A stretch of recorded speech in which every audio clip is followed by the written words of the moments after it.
It's me, Superman! Superman! Hi everyone. I thought I'd do a sit-down video, talk to you about some requests that I've had from people sending me messages, asking me to talk about my experience living in Japan, why I moved to Japan, what did I do in Japan, was it easy to set myself up in Japan? So yeah, I thought I'd sit down and talk to you about that and try and rehash as many memories. And also I'll try and add some pictures every now and then. I'll have to go through my photo box and do some inserts throughout the course of the video. Firstly, if you're new to my channel, welcome. My name is Craig. I'm 45. I live in Melbourne, Australia, and I have a great diverse channel which is fashion, food, fitness, just day in the life, exploring, all that type of stuff. So if you like this type of stuff, please subscribe to my channel. And if you would like to hit the bell notification so you're aware of when I release videos. I try to do 1 to 2 videos per week.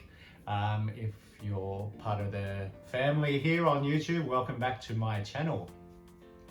So, first question, and I wrote some down.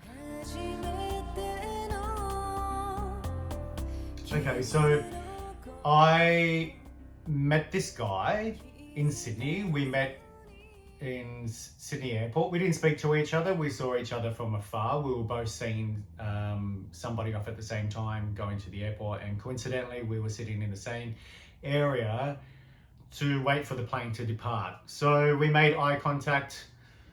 That night I went out and coincidentally he was there at the bar as well. We started chatting. Not next minute, but a relationship formed. We moved in with each other in Sydney. He had obviously, he's Japanese, and he had some Japanese friends. And at that time, I thought I was Asian at some point. Crazy thought. Some people think I was a little bit crazy, but I thought there was some Asian heritage deep inside me. Don't know, I really related to the culture, to the language, and yeah, just really connected with, well, Japan in general. So he had to move back to Japan because his visa was expiring, and he said to me, why don't you come over and do a working holiday visa? So I went, okay, no problem. I've got $200 in my bank account. I can do this. And I'm thinking, back in the day when I was that young, you weren't scared about making big life changes like moving overseas. Not for somebody, but for the relationship, to see where it would go, and definitely to see how I would blossom and learn things and take on some new information and absorb as much information as possible when moving overseas. So this would have been my second time to Japan. So I wasn't unfamiliar with the country. The first time I went over, I had a contract dance in a hotel. I actually should do a video about my passion for dance, but I will do that another time. So yes, back on track. Why did I move? And yeah, so that's the reason. So met this guy, had a relationship, fell in love, moved over to Japan. Got there. He was in hospital when I arrived. His appendix burst, and then he was there for a week. So I had to learn how to get around Japan, and obviously with the help of some friends that were living there. And then, but living by myself in the apartment in the outer suburbs of Tokyo, in Otaku, there were hardly any Western people there. So I had to learn how to really communicate with people and read and write. Luckily, I had a little bit of a basic knowledge of the language. Like I could read, speak and write a little bit of Japanese. I wouldn't say it was conversational. It was a little bit less than conversational, but it was enough to get by.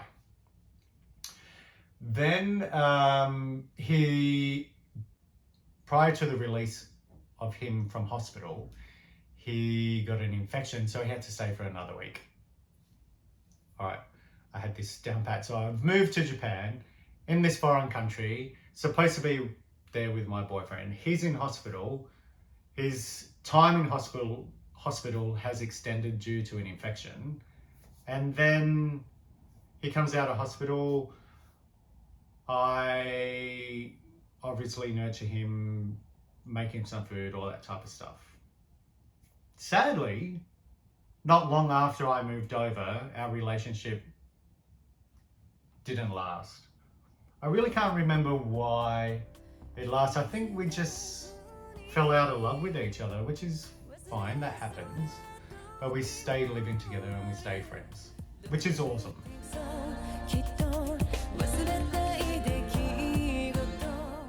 I lived in a suburb called Higashi Yukigaya in Otaku in Tokyo. So it was, the green line around the city is called the Yamanote line. And then I changed trains at Gotanda, which is on the Yamanote line, on the Higashi Yukigaya line. So it was about 25 minutes to Shinjuku from my house, which was awesome, nice and central. Was it easy to set up my life there? I found that opening a bank account was pretty difficult because at that time when I went in the 90s, you had to have a thing called a hanko, which is, it's just like when you put a stamp, a wax stamp on the back of an envelope, which then, because I had a Western name, I had to go to a specialty place in Ebisu to go and get a hanko made, and then I had to wait for that to get made, and then I had to get that and then take it to the bank with some ID, and there was a little bit of questioning over whether it could be approved or not. Eventually it got approved. I opened a bank account. Wish I had some money to put in there. I ended up saving just over 2,000 Australian dollars just before I went over. I did sell a lot of stuff before I went over just to get some money. Jeez, I sold so many CDs. It was ridiculous back in the day. And I spent pretty much all of that money within a couple of days of shopping. I bought so much stuff. So I actually did find it really hard to find a job. So there was quite a period where I had no work. I actually wasn't eating any food. Tadashi, he was working, so he had some rice in the fridge, so I snuck some rice, and I didn't want to worry him at the fact that I didn't have a job and I didn't have any finances behind me. Not that he wouldn't have helped me out, I just really needed to sort this out myself. So I ended up getting this job teaching English in this English school called Gubba, and it was the only school that I could get a job with because I didn't have a university qualification. Note to self, or note to somebody that is planning to move to Japan for employment, you actually pretty much do need to have a university degree to get any type of job. I didn't do any investigation before I went, so that was my mistake. But I ended up getting this job, and I remember getting a few students to start off with. I had to plan my own lessons, and I had to organize my own rostering, organize pay, all that type of stuff from students. I remember when I got my first pay, I think it was 1,000 yen, which is not much. Back then, I think it was like $10, and I was so excited. I went straight to Moss Burger, which is a famous burger chain in Japan. I think they actually have one in Coolangatta and maybe one in Sydney as well. They also have one in Brisbane too. So I went to Moss Burger, ordered 1,000 yens worth of food. I was so hungry from not eating so much food during that time prior. So yeah, I really remember that moment. And then when I settled into that role, which didn't take too long at all, I thought, you know what, I am going to change locations, because that was down the end of my train line. So I thought I'd go into Shibuya and then had used the space there. So they actually, what the school did, they rented a space, and as a teacher, we could rent part of that space. So I would organize back-to-back classes. So I'd be earning like 100,000 yen a day doing classes. So what was that, 500,000 yen in the week? Then it was pretty good money actually. And I remember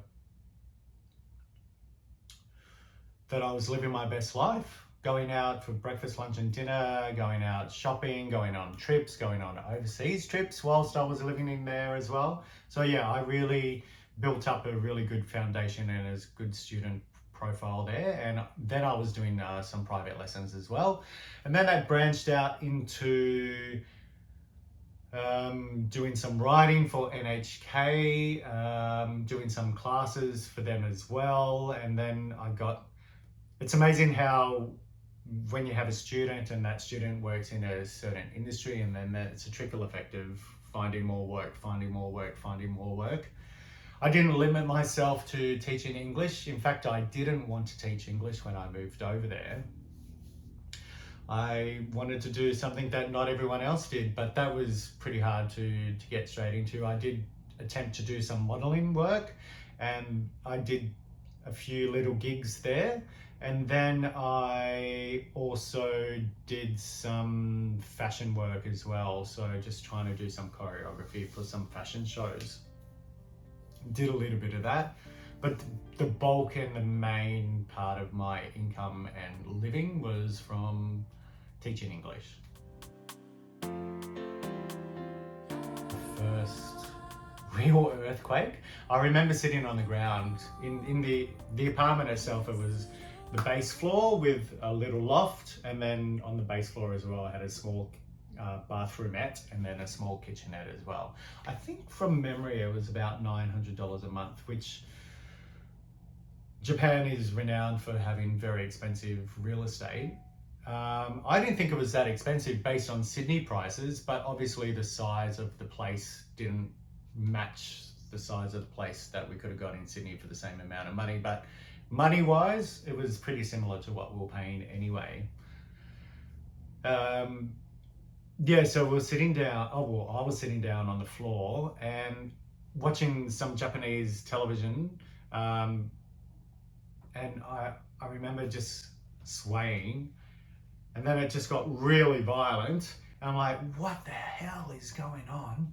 And then I sat against the wall, didn't even think to get out of the way of the loft. I didn't even think too much about it actually.